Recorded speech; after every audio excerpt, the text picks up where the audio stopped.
नमस्कार, प्रादेशिक समाचार के साथ मैं राहुल शर्मा। पहले मुख्य समाचार। निर्वाचन आयोग ने झारखंड में विधानसभा चुनाव की तैयारियों की समीक्षा की। मुख्य चुनाव आयुक्त ने संबंधित एजेंसियों को प्रलोभन मुक्त चुनाव कराने का दिया निर्देश। सर्वोच्च न्यायालय ने राज्यों और केंद्र शासित प्रदेशों को विद्यालयों में बच्चों की सुरक्षा और संरक्षा के लिए केंद्र के दिशा निर्देशों को लागू करने को कहा। भाजपा के वरिष्ठ नेता और केंद्रीय मंत्री शिवराज सिंह चौहान ने कहा, राज्य में भाजपा की सरकार बनते ही कैबिनेट की पहली बैठक में 2,75,000 रिक्त पदों को भरने का लिया जाएगा निर्णय। जमीन घोटाला मामले में ईडी ने कांके के अंचलाधिकारी सहित 6 के खिलाफ दाखिल किया आरोप पत्र। सीओ पर भूमि माफिया के साथ मिलकर सरकारी दस्तावेज में छेड़छाड़ करने का आरोप। और रांची, पलामू और गढ़वा समेत राज्य के कई हिस्सों में रुक रुक कर लगातार हो रही बारिश से जनजीवन प्रभावित। मौसम विभाग ने आज और कल के लिए जारी किया येलो अलर्ट। और अब समाचार विस्तार से। निर्वाचन आयोग ने केंद्र और झारखंड की प्रवर्तन एजेंसियों से कहा है कि राज्य में आगामी विधानसभा चुनाव में धनबल के उपयोग को कतई बर्दाश्त नहीं किया जाएगा। मुख्य निर्वाचन आयुक्त राजीव कुमार ने निर्वाचन आयुक्तों ज्ञानेश कुमार और एसएस संधू के साथ रांची में चुनाव तैयारियों की समीक्षा की। उन्होंने बताया कि चुनाव से जुड़ी एजेंसियों को स्वतंत्र और निष्पक्ष चुनाव सुनिश्चित करने के लिए निर्देश दिए गए हैं। आपको बहुत ही स्पष्ट निर्देश दिए गए हैं कि पूरा इलेक्शन जो है फ्री, फेयर और इंड्यूसमेंट फ्री होना चाहिए। सभी पार्टीज को लेवल प्लेइंग फील्ड मिलनी चाहिए। ऐसा नहीं कि कोई ऊपर कोई नीचे, सबको बराबर रास्ता, बराबर जगह मिलनी चाहिए, जैसे कि हमने जनरल चुनाव के समय दी थी। श्री कुमार ने अधिकारियों को पश्चिम बंगाल, ओडिशा और बिहार से लगी झारखंड सीमा पर विशेष नजर रखने को कहा। जो बॉर्डर्स हैं उन बॉर्डर्स को सील करेंगे, उनमें टीम्स बैठाएंगे। कोई भी अगल बगल के किसी भी राज्य से किसी भी प्रकार का कोई डिस्टर्बेंस यहाँ नहीं होना चाहिए, ऐसी उनको ताकीद की गई। इस बीच भाजपा के चुनाव सह प्रभारी हेमंता बिस्वा शर्मा ने कहा है कि भाजपा झारखंड में आजसू और जदयू के साथ मिलकर चुनाव लड़ेगी। रांची में पत्रकारों से बातचीत में श्री शर्मा ने यह भी कहा कि आजसू और जदयू से इस मसले पर बातचीत भी हो चुकी है। भारतीय जनता पार्टी लगभग हम लोग चुनाव के लिए तैयारी लगभग कंप्लीट कर चुका हूँ। आजसू से भी हमारा बात लगभग हो चुका है। जनता दल यू भी हमारा साथ में रहेगा। मेरा मानना है कि हम लोग फास्ट वीक में ही पूरा कंप्लीट तैयार हो जाएगा और जनता ने भी मन बना लिया है कि इस बार हमें परिवर्तन करना है।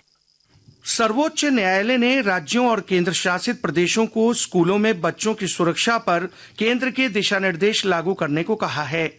न्यायालय ने राष्ट्रीय बाल संरक्षण अधिकार संरक्षण आयोग को राज्यों और केंद्र शासित प्रदेशों के साथ समन्वय स्थापित करने और दिशा निर्देशों के कार्यान्वयन की निगरानी करने के लिए भी कहा है। न्यायमूर्ति बीवी नागरत्ना और न्यायमूर्ति एन कोटेश्वर सिंह की पीठ ने कहा कि केंद्र ने स्कूलों में बच्चों की सुरक्षा पर दिशा निर्देश अधिसूचित किए हैं और केंद्र सरकार को इसकी प्रतियां मुख्य सचिवों या समकक्ष अधिकारियों को भेजने का निर्देश दिया है। प्रदेश भाजपा के विधानसभा चुनाव प्रभारी और केंद्रीय मंत्री शिवराज सिंह चौहान ने कहा है कि हेमंत सोरेन सरकार राज्य में युवाओं को रोजगार दे सकने में विफल रही है। कल बोकारो में परिवर्तन रैली में उन्होंने कहा कि राज्य में भारतीय जनता पार्टी की सरकार बनने के बाद कैबिनेट की पहली ही बैठक में 2,75,000 रिक्त पदों को भरने का निर्णय लिया जाएगा। रोजगार की बात, 2,87,000 से ज्यादा नौकरियां, पद रिक्त पड़े हैं। भारतीय जनता पार्टी की सरकार आने के बाद ये हेमंत ने तो रोजगार नहीं दिया। मैं आपको बीजेपी की तरफ से वचन देता हूं, पहली कैबिनेट में सारे रिक्त पद भरने का फैसला कर दिया जाएगा और कैलेंडर बना के हम सरकारी नौकरियां देने का काम करेंगे। इस बीच मुख्यमंत्री हेमंत सोरेन ने भाजपा पर युवाओं को गुमराह करने का आरोप लगाया है। श्री सोरेन ने कहा है कि सरकार ने राज्य के चौतरफा विकास के लिए कई कदम उठाए हैं जो साफ तौर पर देखे जा सकते हैं। उन्होंने भाजपा पर योजनाओं को बाधित करने का आरोप लगाया। मैया योजना हम चालू किया है, इसके लिए कोर्ट चला गया है। ये लोग आज यहाँ नौजवानों को नौकरी देते हैं, उसके लिए भी कोर्ट चला जाता है। ये लोग आप लोगों के लिए योजना क्या बनाते हैं, हर योजना के लिए कोर्ट चले जाते हैं। इधर पलामू जिले में मैया सम्मान यात्रा को संबोधित करते हुए गांडेय विधायक कल्पना सोरेन ने कहा है कि राज्य की हेमंत सोरेन सरकार ने महिला सशक्तिकरण के लिए कई कदम उठाए हैं। झारखंड में अगर अब बिटिया जन्म लेगी तो वो लक्ष्मी का स्वरूप हो। बचपन से लेकर के जब तक वो जीवित रहेगी, वो किसी न किसी तरीके से कोई न कोई योजना से जरूर जुड़ती रहेगी। प्रवर्तन निदेशालय ईडी ने जमीन घोटाला मामले में भूमाफिया कमलेश सिंह, कांके के अंचलाधिकारी जय कुमार राम और पूर्व सीओ दिवाकर द्विवेदी समेत 6 लोगों के खिलाफ आरोप पत्र दाखिल किया है। अंचलाधिकारियों पर भूमाफिया कमलेश सिंह के साथ साजिश रचकर सरकारी दस्तावेज में छेड़छाड़ करने और जमीन खरीद बिक्री करने का आरोप है। आकाशवाणी के ताजा तरीन समाचारों के लिए आप हमारी वेबसाइट newsonair.gov.in पर लॉग ऑन कर सकते हैं। ताजा समाचार X handle @AIR news alerts और Facebook page All India Radio News पर भी उपलब्ध हैं। आप प्रादेशिक समाचार एकांश के एक्स हैंडल @AIR न्यूज_रांची और फेसबुक, इंस्टाग्राम पेज तथा YouTube channel AIR news Ranchi पर भी हमारे बुलेटिन सुन सकते हैं। प्रादेशिक समाचार आप आकाशवाणी रांची से सुन रहे हैं। रांची के ग्रामीण क्षेत्रों में महिला सशक्तिकरण की दिशा में स्वयं सहायता समूह महत्वपूर्ण भूमिका निभा रहे हैं और जानकारी दे रहे हैं हमारे संवाददाता।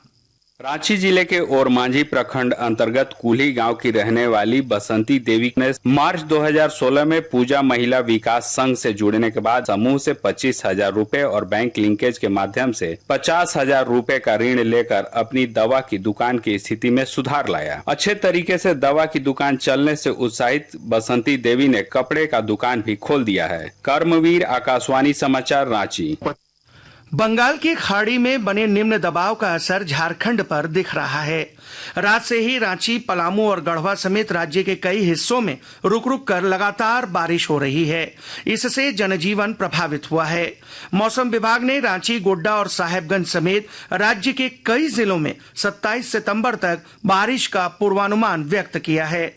मौसम वैज्ञानिक अभिषेक आनंद ने बताया कि बारिश को देखते हुए येलो अलर्ट जारी किया गया है।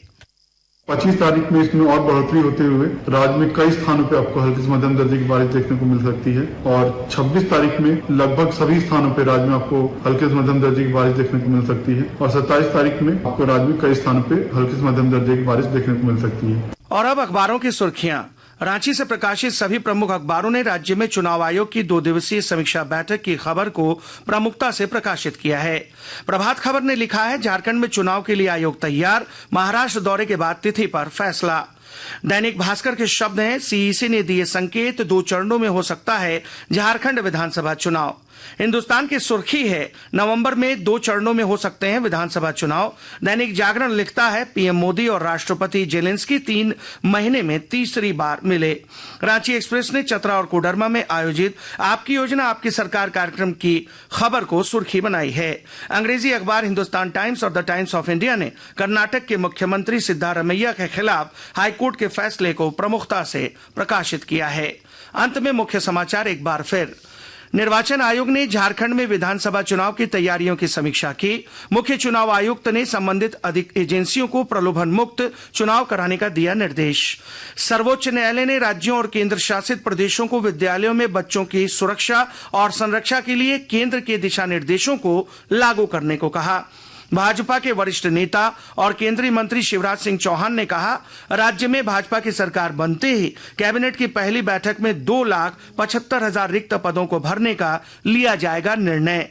जमीन घोटाला मामले में ईडी ने कांके के अंचलाधिकारी सहित 6 के खिलाफ दाखिल किया आरोप पत्र। सीओ पर भूमि माफिया के साथ मिलकर सरकारी दस्तावेज में छेड़छाड़ का आरोप। और रांची, पलामू और गढ़वा समेत राज्य के कई हिस्सों में रुक रुक कर लगातार हो रही बारिश से जनजीवन प्रभावित। मौसम विभाग ने आज और कल के लिए जारी किया येलो अलर्ट। इसके साथ ही आकाशवाणी रांची से प्रादेशिक समाचार का यह बुलेटिन समाप्त हुआ। नमस्कार।